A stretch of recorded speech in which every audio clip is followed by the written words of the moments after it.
আসসালামু আলাইকুম, কেমন আছেন সবাই? কিছু কিছু কাস্টমার আছে, তারা এসে বলবে, আপু আমি তো ফার্স্ট টাইম কেক নিচ্ছি, আপু আমি অমুকের ছোট বোন, তমুকের ছোট ভাই, আমার থেকে একটু কমায় রাখেন।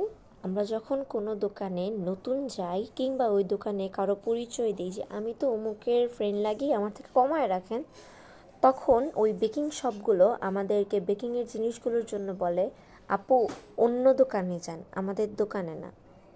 ঠিক তেমনই আপনাদেরকেও আমার মাঝে মধ্যে বলতে ইচ্ছে করে যে ভাইয়া অন্য কোনো পেজে যায় বলেন যে কমায় রাখবে কি না। হোমমেড কেকগুলোর প্রাইস একটু বেশিই থাকে, কারণ এইখানে প্রচুর পরিমাণ পরিষ্কারভাবে কেক বানানো হয়। আর অনেক সুন্দর করে আপনার মন মতো কেক বানানো হয়, আপনি যেভাবে বলবেন সেইভাবে বানানো হয়। সেই ক্ষেত্রে আপনি যদি বলেন 300 টাকায় কেক দিতে, 400 টাকায় কেক দিতে, সেটা আমাদের পক্ষে আসলে পসিবল হয় না। তাই আমি বলবো, যারা 300-400 টাকার কেক চান তারা অবশ্যই বেকারিতে যেয়ে কেক কিনবেন, ভালো টেস্ট পাবেন।